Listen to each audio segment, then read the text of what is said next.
या न्यूज बुलेटिनचे सहप्रायोजक आहेत गोकुळ. जिल्ह्यातील सार्वजनिक गणेशोत्सवांना प्रोत्साहन मिळावे, सामाजिक सलोखा वृद्धिंगत व्हावा आणि सांस्कृतिक वारशाचे जतन व्हावे यासाठी गणेशोत्सव राज्य महोत्सव म्हणून साजरा करण्याचा निर्णय शासनाने घेतला. यानुसार उत्कृष्ट गणेशोत्सव मंडळ स्पर्धेसाठी शासनाच्या पोर्टलवर नोंदणीची सुविधा देण्यात आली होती. जिल्ह्यातील 6 तालुक्यांमधील एकूण 18 मंडळांनी या स्पर्धेत उत्स्फूर्त सहभाग नोंदवला.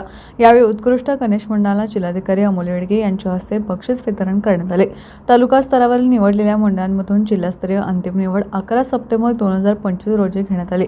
त्यानुसार जिल्हास्तरीय पहिला क्रमांक श्री गणेश तरुण मंडळ झेंडा चौक टोनोली, दुसरा क्रमांक श्री गणेश तरुण मंडळ ढेंगेवाडी तर तिसरा क्रमांक आदर्श तरुण मंडळ कागल यांनी पटकावला. जिल्हा स्तरावर प्रथम क्रमांकासाठी 50,000, द्वितीय क्रमांकासाठी 40,000, तृतीय क्रमांकासाठी 30,000 आणि पारितोषिके तर उर्वरित 3 तालुका स्तरावरील उत्कृष्ट मंडळांसाठी प्रत्येकी 25,000 रुपयांची रक्कम देण्याची तरतूद आहे. जिल्हास्तरीय प्रथम क्रमांकाचे बक्षीस पु ल देशपांडे महाराष्ट्र कला अकादमी मुंबई यांच्या वतीने प्रदान करण्यात आले. प्रत्येक तालुक्यातून उत्कृष्ट मंडळांची निवड करताना विविध निकषांनुसार गुणांकन करण्यात आले.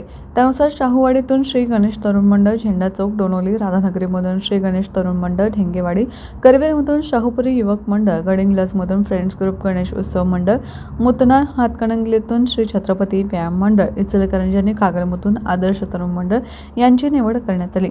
हा बक्षीस वितरण समारंभ जिल्हाधिकारी अमोल येडगे यांच्या हस्ते पार पडला. यावेळी निवड समितीच्या अध्यक्ष मोहिनी चव्हाण, सदस्य सचिव तेजस्विनी खोचरे पाटील, माहिती अधिकारी फारुख बागवान, अमित सुतार, उदय गायकवाड, डॉ. रणजित जाधव व प्रमोद पाटील उपस्थित होते.